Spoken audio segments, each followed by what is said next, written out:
அனைவருக்கும் வணக்கம். பாரம்பரிய திருவள்ளுவர் குலவம்சம் பிரசன்ன ஜோதிடர் சுப மாரிமுத்து திருப்பூரிலிருந்து இந்த பதிவு உங்களுக்காக. ஐயா வணக்கங்க ஐயா. வணக்கம் ஐயா. ஐயா இப்போது மக்கள் சார்பாக ஒரு கேள்வி இன்றைக்கி நான் கேட்கலான் இருக்கேன். கேளுங்க ஐயா. ஐயா அதாவது இந்த ஜாதகத்தில் முடக்கு இருக்கு, ஜாதகத்தையும் முடக்கிருச்சு, கண்டிப்பாக அதனால் வாழ்க்கையில் நிறைய பிரச்சனைகள் அப்படின்னு சொல்லி நிறைய பேர் கேட்குறாங்க. கண்டிப்பாங்க ஐயா. இந்த முடக்குங்கிறது என்னங்க ஐயா? அதற்கும் கர்மாவுக்கு ஏதாவது சம்மந்தம் இருக்காங்க ஐயா? ரொம்ப பற்றி சொன்னீங்கன்னா ரொம்ப உதவியாக இருக்குங்க. நல்ல கேள்விங்க ஐயா. இந்த கர்மாவே முதல்ல எங்கேருந்து வருது அப்படிங்கிறது தான் இப்போ நம்ம சொல்ல போகிறோம். இதுவரைக்கும் எத்தனையோ கருத்துக்களெல்லாம் நீங்கள் இந்த உலகத்தில் கேட்டிருப்பீங்க.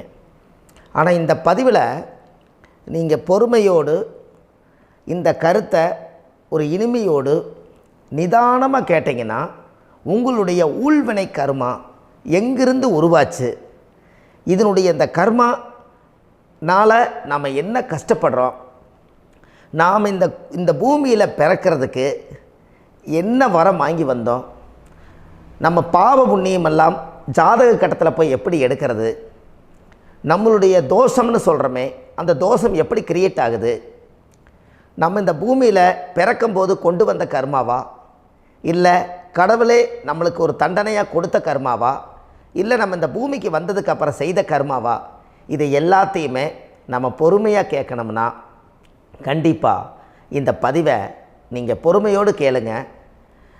உங்களுக்கு இதில் ஒரு பெரிய ஒரு ரகசியம் ஒன்று அடங்கியிருக்குது.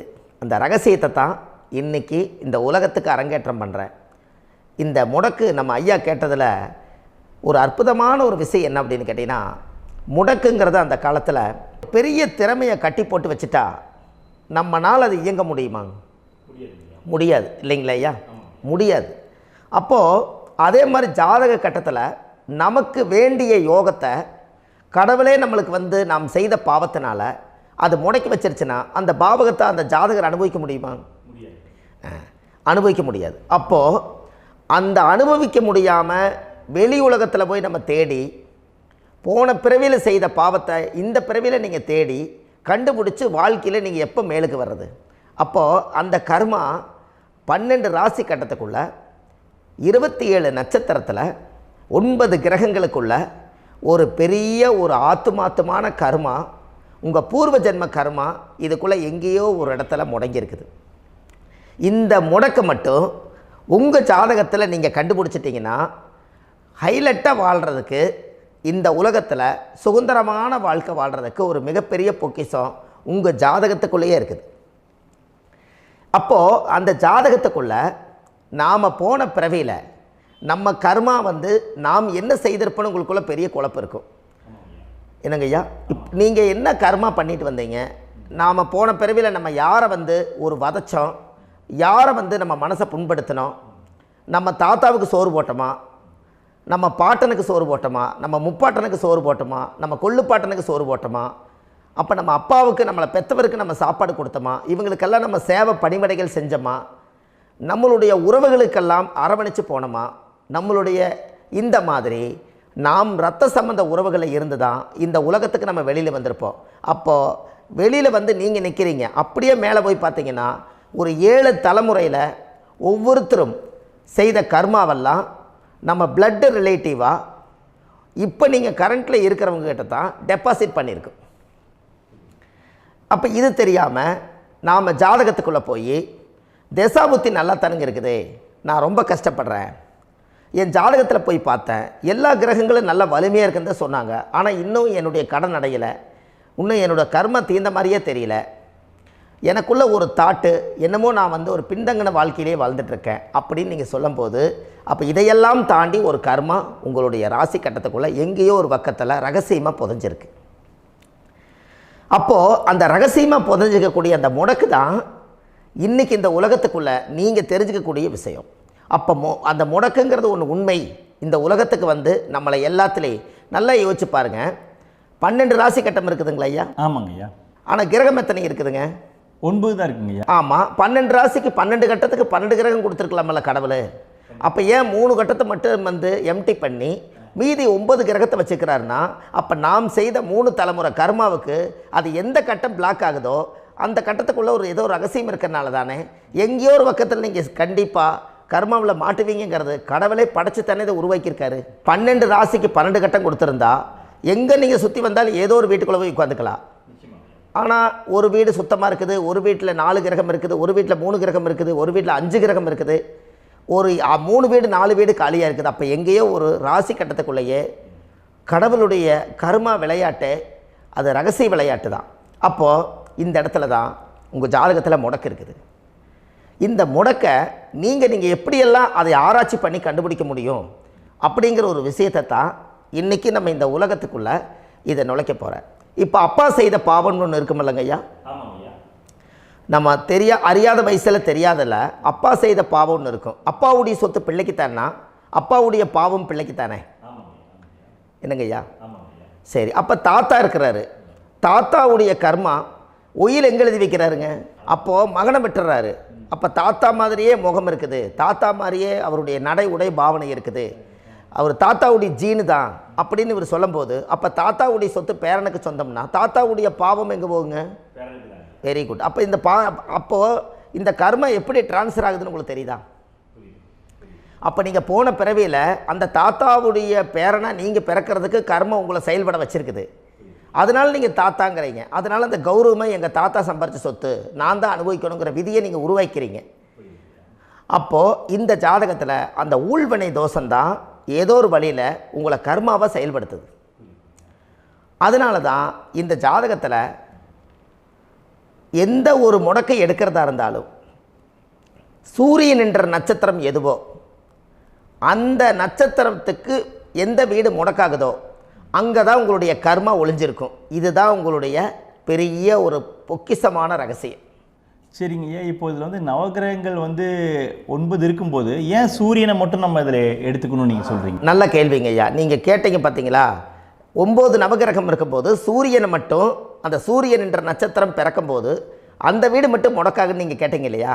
இதுதான் அற்புதமான கேள்வி. ஏன் அப்படின்னு கேட்டிங்கன்னா, சூரியன் அப்பாவோட உயிர் கரு போய் அம்மாவுடைய பனிக்கூடத்தில் கர்ப்பத்தில் வச்சு 10 மாதம் 300 நாள் சுமந்து நீங்கள் இந்த பூமிக்கு வெளியில் வரும்போது நீங்கள் என்ன பாவத்தை இவங்க விதைச்சாங்களோ அந்த கர்மாவை வாங்கிட்டு தான் நீங்கள் வெளியில் பிரசவமாகறீங்க. இதுதானே? அப்போ சூரியன் என்ற நட்சத்திரம், அந்த சூரியனுங்கிறது உயிர் கருவல்லவா, அப்பாவுடைய உயிரணுக்கள் அம்மாவுடைய கருவிக்குள்ளே போய் நாம் குழந்தை வடிவத்தில் இருந்து 300 நாள் பாவ உன்னித்த பதிவில் ஏட்டு எழுதி ஒரு ஜாதகத்தை கையில் கொடுத்து பிறந்த உடனே உங்களுக்கு ஒரு ஏட்டை பெரட்டி நீ இப்படித்தான் விதி, இனிமேல் இப்படித்தான் நீ வாழணும்னு சொல்லி உங்கள் கர்மாவை நீங்கள் கர்மாவோடு தானே வெளியில் பிறக்கிறீங்க. அப்போ சூரியன் என்ற நட்சத்திரம் தானே இந்த உலகத்துக்கு ஒரு பெரிய ஒரு மகத்துவம். இப்போ பாருங்கள், விடிய வரைக்கும் நம்ம முழிச்சிட்ருக்குறோம், காலையில் சூரிய உதயமானால் அவங்கவுங்க செயல்படுறோம். மீதி எல்லா கிரகங்களுக்குமே வெளிச்சத்தை கொடுக்கக்கூடிய சக்தி சூரியனுடைய பிம்ப ஒளிக்குத்தானே உண்டு, என்னங்க ஐயா? அதனால தான் மேசத்து உச்ச வீடுன்னு சொல்லி மேசத்தை உச்சம்னு சொல்லி சூரிய உச்சத்தை அங்கே தான் வச்சாங்க. அப்போது அந்த காலச்சக்கரத்துக்கு 5ஆம் இடம் பூர்வ புண்ணியஸ்தானத்தில் போய் சிம்மத்தில் கொண்டு போய் சூரியனை ஆட்சி வீடுன்னு வச்சாங்க. அப்போது சூரியனில் இருந்து தான் அந்த மையப்புள்ளி உருவாகுது. அப்போ உங்களுடைய ஜாதகத்தில் அந்த சூரியனாகப்பட்டவர் பிறக்கும்போது நீங்கள் உங்கள் ஜாதகத்தை நீங்கள் எடுத்துக்கங்க ஐயா. நீங்கள் இன்றைக்கே போய் கதவை திறந்து உங்கள் பெட்டியை திறந்து பீர்வாவுக்குள்ளே உங்களுடைய ஜாதகம் இருக்குது, அந்த ஜாதகத்தை எடுத்து ஜோதிடர்கிட்டையே நீங்கள் சந்தேகம் கேட்குறக்கு முன்பு நீங்களே உங்களுடைய கர்ம பற்றி தெரிஞ்சுக்கிறதுக்கு இந்த பதிவில் உங்களுக்கு ஒரு ரகசியத்தை சொல்லித்தரேன். உங்கள் ஜாதகத்தில் இப்போ இது வரைக்கும் ராசி கட்டத்தை நீங்கள் பார்த்துருப்பீங்க, ஆனால் பாதசாரம்னு ஒன்று இருக்கும் இல்லைங்களா? ராசிக்கு பாதசாரம்னு ஒன்று இருக்கும்.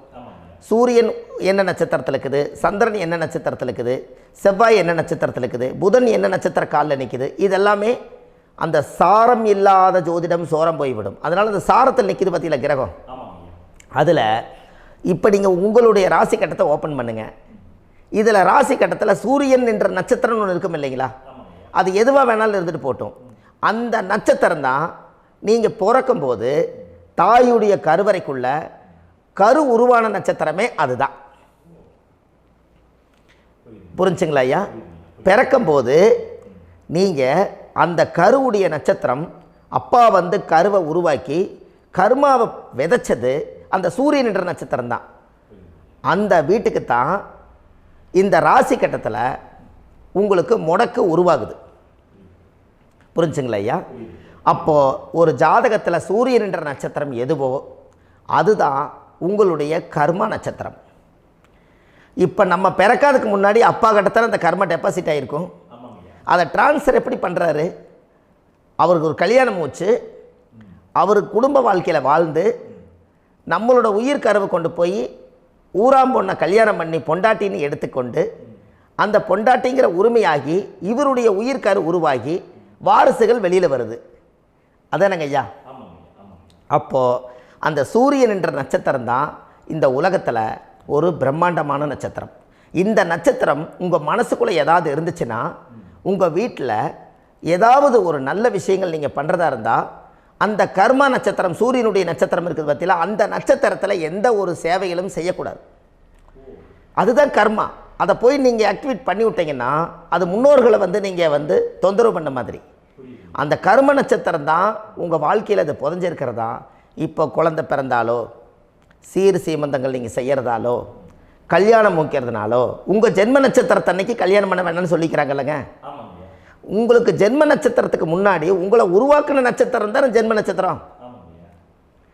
அப்போ சூரியன் என்ற நட்சத்திரம் அப்பாவுடைய ஜென்ம நட்சத்திரமாக அந்த ஊழ்வினை கர்மம் செயல்படுது. அப்போ அந்த முடக்கு யார் வழியில் வந்தது? முன்னோர்கள் வழியில் வந்தது. முன்னோர்கள் கட்டி வச்சது யாரைய? குலதெய்வத்தை. அப்போ அந்த குலதெய்வத்தை போய் சாமிக்கு போய் வீடு வாசல்லாம் வலித்து குலதெய்வத்தை போய் தேங்காய் பழம் பூ மாலை கல்கண்டு வாங்கி அர்ச்சனை பண்ணி ஒரு அன்னதானம் ஒன்று பண்ணிவிட்டு சாமிக்கு பொங்கல் வச்சு நைவேத்தியம் பண்ணிவிட்டு உங்கள் ஜாதகத்தை வச்சு பூஜை பண்ணிவிட்டு வாங்க.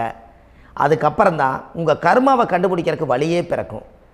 குலதெய்வத்தை வணங்காமல் கோவிந்தா கோவிந்தா என்று பல தெய்வத்தை வணங்கினாலும் பலனொன்றும் இல்லைன்னு அந்த காலத்தில் முன்னோர்கள் சொல்லி வச்சுக்கிறாங்களா இல்லைங்களா? அதனால் கண்டிப்பாக அதை கண்டுபிடிச்சி நீங்கள் அதுக்கு ஒரு நைவேத்தியம் பண்ணால் மட்டும்தான் முதல்ல உங்கள் 5ஆம் பாவம் முன்னோர்கள் அது வேலை செய்யும். குலதெய்வ ஆலயத்துக்கு போயிட்டு வாங்க. போயிட்டு வந்துட்டு இந்த கர்மவினை தோஷத்தை நிவர்த்தி பண்ணுறதுக்குண்டான சரியான பரிகாரத்தை நம்ம எடுப்போம். அப்போது உண்மையாலுமே ஒரு ராசி கட்டத்துக்குள்ளே இந்த மாதிரி ஒரு அந்த கர்ம தோஷம் இருப்பதனால இந்த கர்மா தோஷத்துக்கு அந்த முடக்க தோஷங்கிறத நீங்கள் எடுத்து அதை கண்டுபிடிச்சி அந்த சூரியன் என்ற நட்சத்திரம் எந்த ராசி கட்டத்தில் போய் முடக்காயிருக்குதோ அந்த முடக்கு எந்த பாவகம் வந்து நம்மளுக்கு லாக் ஆகிருக்குதோ அந்த பாவகத்துக்கு உண்டான பரிகாரங்கள் அதுக்குரிய ஸ்தலங்கள் அந்த கோவில்களில் போய் சுவாமிக்கு தேங்காய் பழம் பூமாலை கல்கண்டு வாங்கி அர்ச்சனை பண்ணி நீங்கள் அந்த கோவிலுக்குள்ளே போய் உட்காந்து சாமி கும்பிட்டு வந்தீங்கன்னா உங்களுடைய ஜாதகத்தில் இருக்கக்கூடிய அந்த முடக்கு தோசை நீங்கி வாழ்க்கையில் நீங்கள் எதை சாதிக்க வந்தீங்களோ அந்த சாதனையை நீங்கள் சாதிச்சிட்ருப்பீங்க. புரிஞ்சுங்களா ஐயா? ஏன் அப்படின்னா அந்த முடக்கு நட்சத்திரத்துக்குள்ளே தான் ஒரு தோஷம் இருக்குது. இப்போ அந்த காலத்தில் பாருங்கள் ஐயா, முன்னோர்கள் எல்லாம் நிறைய பேர் கோவில் கட்டி வச்சுட்டு போயிருக்காங்களா இல்லைங்களா? இந்த கோவில் எதுக்காக கட்டி வச்சுக்கிறாங்கன்னா அவங்க கட்டினவங்களுக்கும் அந்த முடக்கு தோஷம் இருந்திருக்குது. ராஜாக்கள் இருந்திருக்குது, மன்னர்கள் காலத்தில் இருந்திருக்குது, ஜமீன்தார் காலத்தில் இருந்திருக்குது. இப்போ அவங்களுடைய அமைப்புகள் எல்லாமே முன்னோர்கள் என்னமோ அறியாமல் தெரியாத தன்னடக்கம் இல்லாத ஒரு கர்மாவை இவங்க செஞ்சிட்டாலும் அதுக்குரிய பரிகார ஸ்தலங்களை கொண்டு போய் அந்த காலத்திலே ஜாதகம் பார்த்து நம்ம வந்து முன்னோர்களுடைய பாவத்தை நாம் செய்த பாவத்தையும் தீர்த்துட்டு நமக்கு கீழே அடுத்த சந்ததிகள் அடுத்த தலைமுறைகள் வந்தாலும் இந்த கோவில்களுக்கு வந்து விளக்கு போட்டு சாமி கும்பிட்டு இந்த மண்ணை மிதிச்சுட்டு போனால் அன்னையோடு அந்த கர்மா தீருங்கிறது அந்த காலத்திலேயே முடக்க தோஷ பரிகாரத்தை கோவில் வழியில் அந்த காலத்தை திசை திருப்பி வச்சுருக்காங்க. அப்போ நீங்கள் கோவிலுக்கு போகாமல் கண்டிப்பாக இந்த பரிகாரத்தை நீங்கள் உடைக்க முடியாது.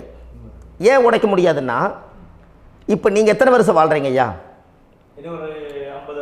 120 வருஷமே வச்சுக்கோங்க. சூரியன் திசை 6 வருஷம், சந்திரன் திசை 10 வருஷம், செவ்வாய் திசை 7 வருஷம், ராகு திசை 18 வருஷம், குரு திசை 16 வருஷம், சனி திசை 19 வருஷம், புதன் திசை 17 வருஷம், கேது திசை 7 வருஷம், சுக்கிரன் திசை 20 வருஷம்.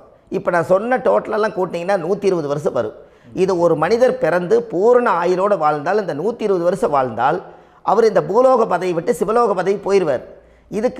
அதுக்கு பேர் தான் பூரண ஆயுள் என்று பொருள். அப்போ இந்த பூரண ஆயுளை வாழ்ந்தவருக்கு 120 வருஷம். கோயில் எத்தனை வருஷம் வாழுதுங்க ஐயா? கோயில் பழங்காலத்து கோயிலெல்லாம் எத்தனை வருஷம் வாழுதுங்க?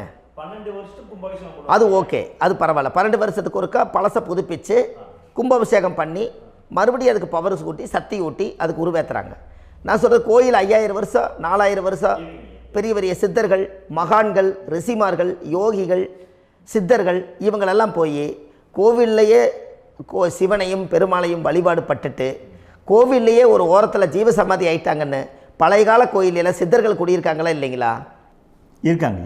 இருக்காங்கல்லங்க ஐயா. அப்போது நாம் 120 வருஷம் வாழ்கிறோம், கோவில் 5000 வருஷம் வாழுது. எங்கே சக்தி அதிகமாக இருக்குன்னு சொல்லுங்க? கோவிலில் தாங்க ஐயா. கோயில் தான், அதில் ஒன்றும் மாற்றம் இல்லைங்களே. கோயில் தாங்க. அப்போ கோவிலில் தான் அந்த சக்தி இருக்குதுன்னு நீங்கள் சொல்கிறீங்க. அப்போ உங்களுடைய கர்மாவை உடைக்கிறதுக்கு 120 வருஷம் பெருசா 5000 வருஷம் பெருசான்னு சொல்லுங்கள்? 5000 தாங்க. அப்போ 5000 வருஷம் உள்ள அலைகள் வந்து எத்தனை அந்த சிவனுக்கு இப்போ சிவன் கோயிலே உங்களுக்கு முடக்கு தோஷத்துக்கு ஒரு கோயில் வருதுன்னு வச்சுக்கோங்க. அந்த கோவிலில் எத்தனை முடக்குகளுக்கு உண்டான கோவில்கள், எத்தனை பழங்களை ஊற்றி சாமிக்கு அபிஷேகம் பண்ணியிருப்பாங்க, எத்தனை பால் கூட ஊற்றிருப்பாங்க, பன்னீர், தேன், இளநீ, மஞ்சள் நீர், திருமஞ்சனம், அபிஷேகம், பொங்கல், நைவேத்தியம் இத்தனையும் செஞ்சு அந்த சிவனை வந்து சிவனாக பார்த்து அந்த கருவறைக்குள்ள ஒரு கிராணங்கள் வரும்போதும் கூட பாதுகாப்பு பண்ணி வச்சு நல்ல சக்தியோடு அந்த கருவறையை புத்தியோடு அவங்க வேலை செஞ்சு அந்த காலத்தில் வச்சுருக்காங்களா இல்லைங்களா? அப்போது நம்ம வீட்டை அவ்வளோ சுத்தமாக வச்சுருக்க முடியுமா? என்னதான் வாஸ்து இருந்தாலும் முடியாது இல்லைங்களா? அப்போது அவ்வளவு ஒரு பவர்ஃபுல்லான கோவில் அந்த முடக்கு தோஷத்துக்குள்ளே ரகசியமாக அந்த கோயில் அடங்கியிருக்குது. உங்கள் ஜாதகத்துக்குள்ளே உண்மையாலுமே ஊழ்வினை கோயில், கர்மவினை கோயில் அதுக்குள்ளே இருக்குது.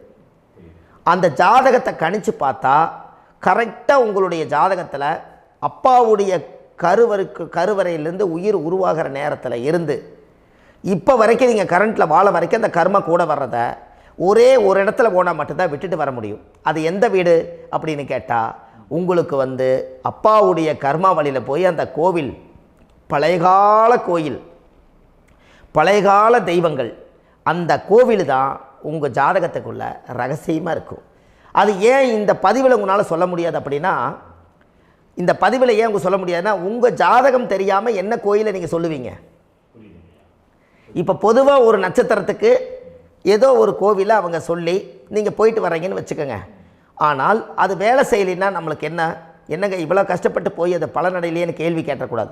உங்கள் ஜாதகத்தை நீங்கள் கொண்டாங்க, உங்கள் டேட் ஆஃப் பர்த் டயத்தை போட்டு ஜாதகத்தை கணிச்சு நீங்கள் சூரியன் என்ற நட்சத்திரத்துக்கு உங்களுடைய கர்மவினை கோவில் யார், உங்களுடைய முடக்கு யார், ஊழ்வனை தோஷத்துக்கு உண்டானவர் யார், தாய் வழி கர்மா யார், தந்தை வழி கர்மா எது, நீங்கள் பிறக்கும்போது வந்த கர்மா என்ன, இது எல்லாம் கணிக்காமல் பொதுவாக ஒரு கோயிலில் போய் நீங்கள் பாட்டுக்கு சாமி கும்பிட்டு வந்தால் பலன் எப்படி கிடைக்கும்? கண்டிப்பாக கிடைக்காதுங்க ஐயா. என்னங்க ஐயா? அது தெரிஞ்சு பண்ணாதான் சரியா? ஒரு டாக்டர்கிட்ட போகிறீங்க, என்னை அப்படியே ஸ்கேன் பண்ணி ஒரே ஒரு மாத்திரை கொடுங்கன்னு கேட்டால் டாக்டர் கொடுப்பாருங்களா? அவர் என்ன பிரச்சனை இருக்குதோ அதை முதல்ல கண்டுபிடிச்சி ஸ்கேன் பண்ணி பார்த்து ரிப்போர்ட் எடுத்து அது மூலியமாக தான் கொஞ்சம் எடுத்து ஐயா உங்களுக்கு இந்த பிரச்சனை, இதுக்கு தீர்வுக்கு இதுக்குண்டான மெடிசன், இது இப்படித்தான் சாப்பிடணும்னு அது முறையாக சொல்லி அந்த உயிர் வாழ வைக்கிறாரு டாக்டர். அவர் ஒரு தெய்வ வடிவத்தில். கரெக்டுங்களா ஐயா? அப்போ உங்களோட கர்மா எங்கே செயல்படுது அப்படின்னா, இந்த முடக்க நீங்கள் இந்த பதிவில் தெரிஞ்சுக்கங்க. அதுக்குரிய நட்சத்திரம் என்னன்னு தெரிஞ்சு வச்சுங்க. உங்கள் ஜாதகத்தில் சூரியன் என்ற நட்சத்திரத்தை எடுத்துக்கங்க. அந்த வீட்டுக்கு முடக்க இந்த பதிவில் எந்த வீடு லாக் ஆகிருக்குதுங்கிறத நான் உங்களுக்கு இந்த வீட்டில் சொல்கிறேன். அந்த வீட்டு நீங்கள் பாருங்கள், உங்களுடைய லக்கணத்துக்கு அது எந்த வீடு. இப்போ லக்கணத்துக்கு ஒரு 7வது வீடுன்னே வச்சுக்கோங்க. அப்போ லக்கணத்துக்கு 7வது வீடே முடக்கு. அப்படி ஒரு முடக்கு ஆகிப்போச்சுன்னா ஒரு ஜாதகத்தில் லக்கணம் தான் 1, 7ஆம் இடம்ங்கிறது மனைவி ஸ்தானம். ஒரு ஆணுடைய ஜாதகத்துக்கு 7ஆம் இடம் தான் மனைவி. அவருக்கு நல்ல மனைவி அமையாமல் ஆடம்பரம் இருந்தும் வீடு அரண்மனை மாதிரி இருந்தும் அந்த மனைவியை ஒரு சந்தோஷமாக அவர் அனுபவிக்க முடியாது. புரிஞ்சுங்களா ஐயா? சந்தோஷமாக அனுபவிக்க முடியாது. ஏன் அப்படி? 7ஆம் இடத்துல தான் அவரோட கர்மா உட்கார்ந்துருக்குது. கரெக்டாக சொன்னீங்க. 7ஆம் இடத்துல தான் அந்த கர்மா உட்கார்ந்துருக்குது. அப்போ அந்த 7ஆம் இடத்துல இருக்கக்கூடிய அந்த கர்மா போன பிறவியில் நீ மனைவிக்கு சோறு போடாமல் மனைவியை கட்டி வச்சு அடிக்கிறதும், மனைவியை துன்புறுத்துறதும், அந்த மனைவி இருக்கவே இன்னொரு வாழ்க்கைக்குள்ளே போகிறதும், இங்கே வாழ வேண்டிய தாம்பத்திய சந்தோஷத்தை கொண்டு போய் இன்னொரு இடத்துல கொடுக்கறதும், தெரிஞ்சிருந்தே நம்மளுடைய மனசுக்குள்ளே திருடுத்தனமாக வாழ்கிறதும், இது எல்லா கர்மாவும் போன பிறவியில் நாம் செய்த ஊழ்வினை கர்மா தான் உங்கள் ஜாதகத்தில் 7ஆம் இடம் முடக்கு. அப்போ அந்த 7ஆம் இடம் முடக்கா இருந்துச்சுன்னா கண்டிப்பாக உங்கள் ஜாதகத்தில் நீங்கள் என்ன அனுபவிச்சிட முடியும்? நல்ல நண்பர்கள் கிடைக்க மாட்டாங்க, நல்ல ஒரு பார்ட்னர்ஷிப் அமையாது, நல்ல ஒரு நட்பு வட்டங்களில் எதையும் அனுபவிக்க விடாது, ஒரு அங்கீகாரமான உறவுகளில் போய் நம்ம ஸ்ட்ராங்காக நிற்க முடியாது. 7ஆம் இடம் என்பது தாம்பத்திய வாழ்க்கை, பூர்த்தி இல்லாத வாழ்க்கையாக இருக்கும். இப்படியெல்லாம் அந்த ஜாதகத்தில் ஒரு பொதுவாக ஒரு ஜாதகத்தில் 7ஆம் பாவம் முடக்காயிட்டால் இந்த கர்மாவை அவர் அனுபவிச்சுக்கிட்டே இருப்பார். இது எப்போத்தான் அதுக்கு ஒரு தீர்வு வேணுங்கய்யா? அந்த கோயில் எதுன்னு நீங்கள் கரெக்டாக சொன்னீங்க. இப்போ இது மனிதனால் செயல்படுது. மனிதர்கள் தான் கோயிலை கட்டி வச்சாங்க. தெய்வத்தை விட ஒரு காலத்தில் மனிதர்களுக்கு மகிமை ஜாஸ்தி. ஏன்னா சாதாரண ஒரு மண் பூமியாக இருந்த இடத்த மனிதர்கள் தான் கோயில் கட்டி ஒரு மகிமைப்படுத்தி புண்ணியம் பண்ணி வச்சாங்க. மனிதர்களுக்கு சக்தி அதிகம்தான், ஆனால் பிரபஞ்சத்துக்கு அதை விட சக்தி அதிகம் அல்லவா? ஐயா, நீங்கள் கோவிலுக்கு போய் அந்த கர்மா உடைக்கிறதுக்கு கோவிலில் சக்தி இருக்குது, ரைட்டு. ஆனால் நம்ம வீட்டுக்கும் கோயிலுக்கும் ஒரு மிகப்பெரிய தொடர்பு என்னென்னா, அந்த கோயில் கட்டுறவங்க எல்லாமே பழைய காலத்து கோயிலெல்லாம் பாருங்கள், பஞ்சபூதத்தை வச்சு கட்டியிருப்பாங்க. பஞ்சபூதத்தை வச்சு தான் கட்டுவாங்க கோயில். அது உங்களுக்கு தெரியணும் இல்லைங்களா? பஞ்சபூதம்னா நீர், நெருப்பு, காற்று, பூமி, ஆகாயம். இந்த பஞ்சபூதத்தினுடைய சக்திகள் எல்லாம் ஒரே நேர்கோட்டுக்கு என்னைக்கு வருதோ அன்னைக்கு தான் அந்த கோவிலுடைய பாலக்கால் போட்டு 1000-2000 வருஷம் நிலச்சி நிற்கிறது. காரணம், இந்த பிரபஞ்சத்தில் பஞ்சபூதம் எப்படி நிலச்சி நிற்குதோ அதுபோல் 5000 வருஷம் நிற்கிறதுக்கு அந்த பஞ்சபூத சக்தி வச்சு தான் சாமி சிலையை பிரதிஷ்டை பண்ணி வச்சுருப்பாங்க. அதனால தான் இந்த கோயில்கள் எல்லாம் 5000 வருஷமாயும் எத்தனையோ கிராணங்களை எல்லாம் தப்பிச்சிருக்கிறதுக்கு காரணம். அப்பேற்பட்ட புண்ணிய ஸ்தலம் உங்களுக்கு எதுன்னு தெரியணும் அல்லவா? என்னங்க ஐயா? அப்பேற்பட்ட புண்ணிய ஸ்தலம் உங்களுக்கு எதுன்னு தெரிஞ்சால் தானே நீங்கள் போய் செய்ய முடியும், இல்லாட்டி கண்டிப்பாக தெரியாது. அப்போ இந்த முடக்கு தோஷத்தை கடவுள்கிட்ட கொண்டு போய் ஒப்படைக்கணும். நாம் பிறக்கும் போது கொண்டு வந்த கர்மாவை நாம் இருக்கும் காலத்தில் கொண்டு போய் இந்த கர்மாவை சுத்தப்படுத்தி, நீங்கள் பாவ ஆத்மாவை இந்த பூமியில் பிறந்து பூலோகத்தில் எல்லா புண்ணியத்தையும் செஞ்சுட்டு இந்த பூலோகத்தை விட்டு நீங்கள் போகும்போது புனித ஆத்மாவாக போகணுன்னா உங்கள் கர்மாவை கொண்டுட்டு போகாதீங்க, கர்மாவை நிவர்த்தி செய்யுங்க. என்னங்க ஐயா?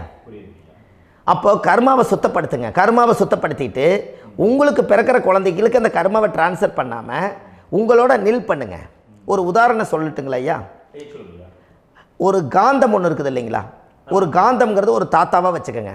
ஒரு இரும்பை கொண்டு போய் வச்சா ஒட்டு மோட்டாதா? அப்போ ஒட்டுனோடனே காந்தம்ங்கிறது தாத்தா, அவருக்கு பிறந்த வாரிசுக்கு அந்த கர்ம டிரான்ஸ்ஃபர் ஆயிருமா? சரி, இன்னொரு இரும்பை கொண்டு போய் வைங்க, ஒட்டு மோட்டாதா? அப்போ அது பேரனுக்கு வைங்க, பேரனுக்கு வந்துருச்சு அந்த கர்மா. இன்னொரு இரும்பை கொண்டு போய் வைங்க, அந்த காந்தத்துக்கு நேர் இன்னொன்று வைங்க, ஒட்டு மோட்டாதா? அப்போ அதை கொண்டு போய் நம்ம கொள்ளு பேரனுக்கு வைங்க. இப்படியே டிரான்ஸ்ஃபர் ஆகி தலைமுறையாக இந்த கர்மா தொடர்ந்துக்கிட்டே இருக்குது. இந்த இடத்துல கொண்டு போய் காந்தத்துக்கு இரும்பு ஒட்டிகிட்டே இருக்குதுல்ல, இந்த இடத்துல ஒரு மரக்கட்டை செஞ்சு கொண்டு போய் கரெக்டாக வச்சுக்கினே போட்டுமா? அந்த மரக்கட்டையை கொண்டு போய் வைக்கிறவர் யார்?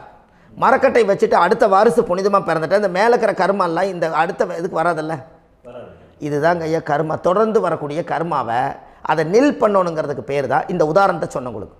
அப்போ நாம் இந்த பூலோகத்தில் நம்ம ஒரு தாயுடைய கருவறையில் இருந்து தொப்புள் கொடி அறுக்கும் நேரம் நாம் என்ன கர்மாவை வாங்கி வந்திருந்தாலும் அதையெல்லாம் ஆராய்ச்சி செய்து ஜாதகத்தில் முழுமையாக கண்டுபிடிச்சி ஒரு காலம் இல்லைனாலும் ஒரு காலம் நம்ம நல்லா இருக்கிறதுக்காக, நம்ம வாரிசுகள் எல்லாம் நலமடைஞ்சு வளமடைஞ்சு வர்றதுக்காக இந்த கர்மா தோஷத்தை கரெக்டாக கண்டுபிடிச்சி சரியான கோவிலுக்கு போய் நீங்கள் கர்மாவை நிவர்த்தி பண்ணி அங்கே பூஜை புனஸ்தானங்கள், சகசரநாம பூஜைகள், ஓமங்கள், வழிபாடுகள் இதெல்லாம் நீங்கள் செஞ்சு உங்களுடைய பாவத்தை எல்லாம் கழித்து உங்கள் ஜாதகத்தவே யோகமாக மாற்ற முடியும்.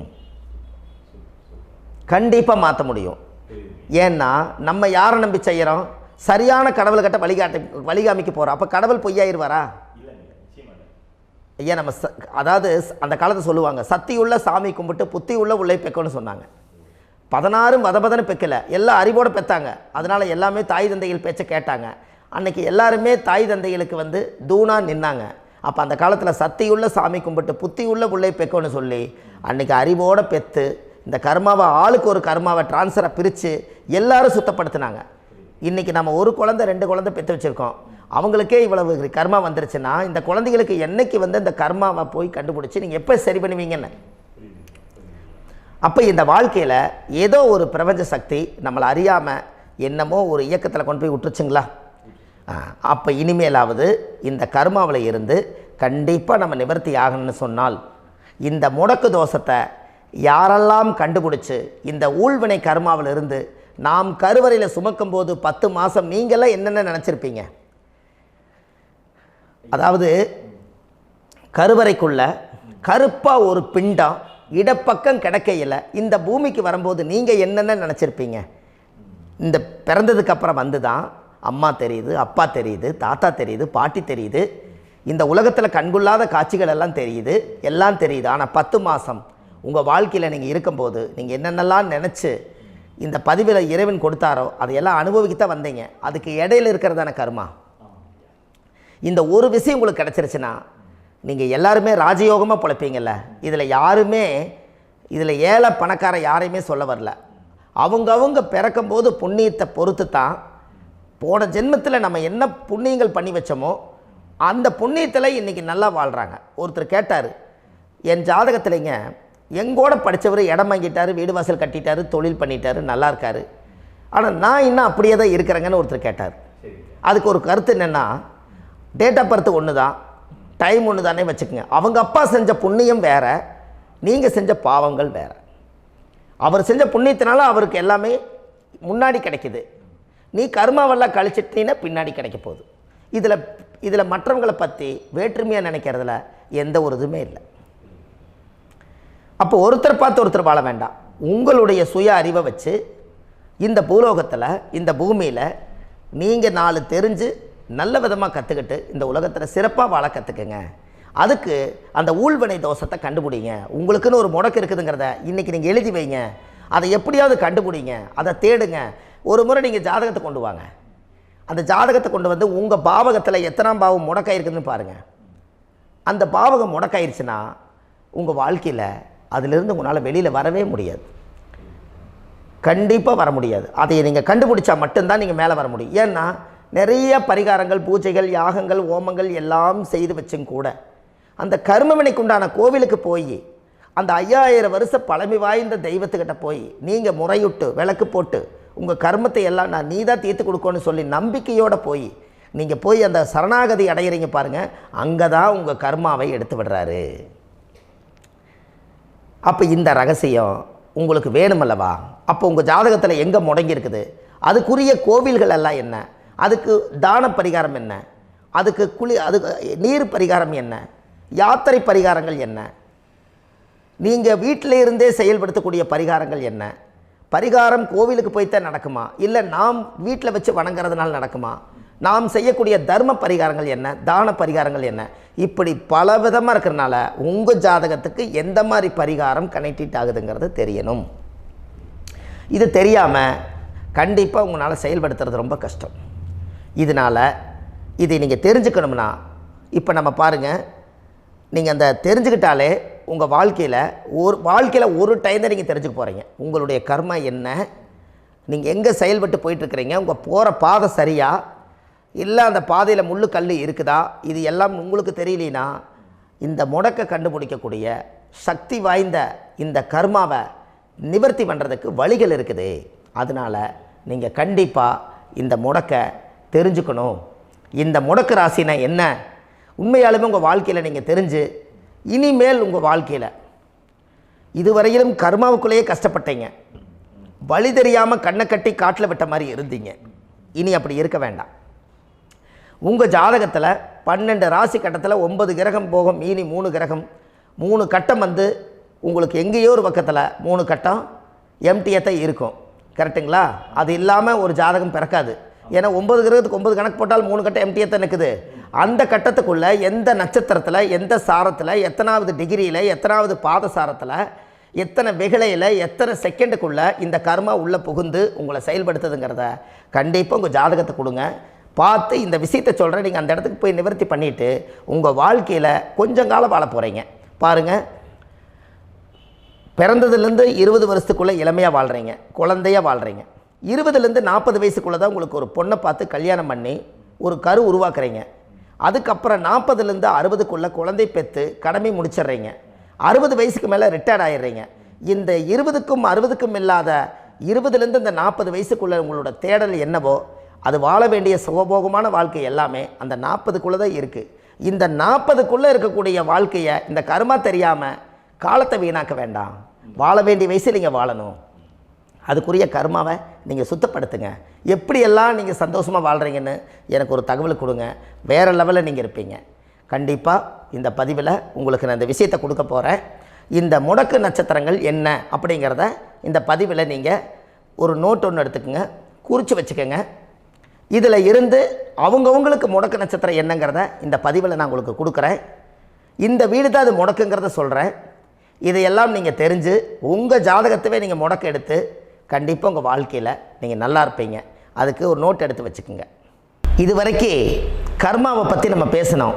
உங்கள் ஜாதகத்தில் சூரியன் என்ற நட்சத்திரத்துக்கு தான் முடக்குன்னு சொன்னீங்களே, எந்த வீடுங்கிற ரகசியத்தை இன்றைக்கி நம்ம எல்லோரும் தெரிஞ்சுக்கலாமா? இத்தனை காலமாக நீங்கள் தெரிஞ்சுக்காத ஒரு ரகசியத்தை இன்றைக்கி உங்கள் ஜாதக கட்டத்தில் நீங்களே முடக்க கண்டுபிடிச்சி அதுக்குண்டான பலனை தேட போகிறீங்க. அந்த தேடல் தான் உங்களை கொண்டு போய் உட்கார வைக்க போகுது. ஒரு உதாரணம், உங்கள் ஜாதகத்தில் பாதசாரம் இருக்குது அல்லவா? அந்த பாதசாரத்தில் சூரியன் என்ற நட்சத்திரம், சூரியன் நின்ற நட்சத்திரம் பாதசாரத்தில் கரெக்டாக எடுங்க. சூரியன் என்ற நட்சத்திரம் அவிட்ட நட்சத்திரமாக இருந்தால் அது துலா ராசி தான் முடக்கு ராசி. உங்கள் வாழ்க்கையில் அன்னையில் இருந்து உங்கள் வாழ்க்கை எங்கே இருக்குதுன்னு பாருங்கள். முடக்கு ராசி முதல்ல கண்டுபிடிக்கிறதுக்கு நீங்கள் செஞ்சுருக்கணும் புண்ணியம். அது எந்த வீடுனே தெரியாதல்லவா? உங்கள் லக்கணத்துக்கு அது எத்தனாவது வீடுன்னு பாருங்கள். கண்டிப்பாக உங்கள் வாழ்க்கையில் அதுக்கு ஒரு பிரச்சனைக்கு ஒரு தீர்வு கிடைக்கும். அப்போது இந்த துலா ராசிக்குள்ளே தான் அந்த முடக்கு ஒளிஞ்சிருக்குது. அது சுக்கிரனோட வீடு. பணப்பிரச்சனை என்றைக்கு தீரும், மனப்பிரச்சனை என்றைக்கு தீரும், என் வாழ்க்கையில் என்றைக்கு தான் நான் வெளிச்சத்துக்கு வருவேன், நான் போகிற பாதையெல்லாம் அடைச்சி வச்சுருக்குது, பகையாக இருக்காங்க, நண்பர்களெல்லாம் பகையாக இருக்காங்க, என் வாழ்க்கையில் நான் முன்னுக்கே வர முடியல, நான் சின்ன வயசுலேருந்து கஷ்டப்படுறேன், அடுத்த லெவலுக்கு என்னால் போக முடியல, மனசுக்குள்ளே உள்ளத்தில் அழுகிறதும் வெளியே சிரிக்கிறதும் தன்னோட வேதனை தனக்குள்ளேயே மூடி வச்சுட்டு இன்றைக்கி சரியாயிரும் நாளைக்கு சரியாயிரணும் என்ன நானே வேஷம் போட்டு வாழ்ந்துக்கிட்டு இருக்கிறேன்னு சொல்லிகிட்டு இருக்கக்கூடிய உங்களுடைய உள்ளத்தில் இன்றைக்கி இந்த முடக்கை நான் உங்களுக்கு கண்டுபிடிச்சி கொடுத்துருக்கேன். இந்த முடக்குனால் உங்கள் வாழ்க்கையில் நீங்கள் கண்டிப்பாக மேலுக்கு வருவீங்க. இந்த முடக்கு நீங்கள் கண்டுபிடிச்சி இதுக்குரிய பரிகாரங்களும் இதுக்குரிய வழிபாட்டு ஸ்தலங்களும் இதெல்லாம் நீங்கள் செஞ்சு உங்கள் கர்மாவை நீங்கள் சுத்தப்படுத்தி வாழ்க்கையில் நீங்கள் ஜம்முன்னு இருக்கணும். கண்டிப்பாக ஜாதகத்தை எடுத்துகிட்டு வாங்க, உங்கள் டேட் ஆஃப் பர்த் கொடுங்க, எல்லாத்தையும் வச்சு கணிச்சு பலன் சொல்கிறேன். அவிட்ட நட்சத்திரத்தை பற்றி இது வரைக்கும் நீங்கள் பார்த்தீங்க. அவிட்ட நட்சத்திரம் முடிஞ்சு சதய நட்சத்திரத்தை பற்றி அடுத்த பதிவில் நம்ம பார்க்க போகிறோம். நம்ம ஆன்லைன்லேயே ஜாதகம் பார்க்குறோம். உங்கள் date of birth time place கொடுத்தீங்கன்னா போதும், உங்களுக்கு ஜாதகத்தை கணிச்சு ஃபோன்லேயே உங்களுக்கு கர்ம ராசி கண்டுபிடிச்சி உங்களுக்கு உண்டான கர்ம பரிகாரத்தை சொல்லி உங்கள் வாழ்க்கையில் ஒரு வெளிச்சத்துக்கு கொண்டு வர்றதுக்கு என்றைக்கும் உங்களுக்கு உறுதுணையாக இருப்பேன். நீங்கள் கண்டிப்பாக இந்த பதிவுகள் எல்லாம் இது உங்களுக்காகத்தான். இது அதிகாலை நேரத்தில் பிரம்ம முகூர்த்தத்தில் இந்த பதிவை உங்களுக்கு முழுமையாக சமர்ப்பணம் பண்ணுறேன். இதை கற்று இதை வழி நடத்தி இதைய எப்படியெல்லாம் இந்த முடக்கை கண்டுபிடிச்சி இப்படியெல்லாம் பேச வச்சு அழகு பார்க்க நம்ம முன்னோர்களுடைய ஆசீர்வாதமும் இந்த முடக்கை கண்டுபிடிச்ச குருமார்களும் அவங்களுடைய குடும்ப பாரம்பரிய வம்சாவளிகளும் எல்லாருமே நல்லா இருக்கணும். அதுக்காக இந்த நேரத்தில் நான் அடியேன் சுப மாரிமுத்தாக இருந்து திருப்பூர்லேருந்து இந்த பதிவை உங்களுக்கு நான் கொடுக்குறேன். கண்டிப்பாக இந்த முடக்கு கோயிலுக்கு இந்த முடக்கு தோஷத்துக்கு உண்மையான பரிகாரங்கள், எளிமையான பரிகாரங்கள் நீங்களே வாழ்க்கையில் செஞ்சு ஆதிகால பரிகாரங்கள் உங்கள் மனசுக்குள்ளே இருக்குது. அதை செயல்படுத்தினா மட்டும் போதும், வாழ்க்கை எங்கேயோ போயிடும். கண்டிப்பாக ஒரு முறை உங்கள் ஜாதகத்தை அனுப்பி வைங்க, உங்களுக்கு நான் பார்த்து பலன் சொல்கிறேன்.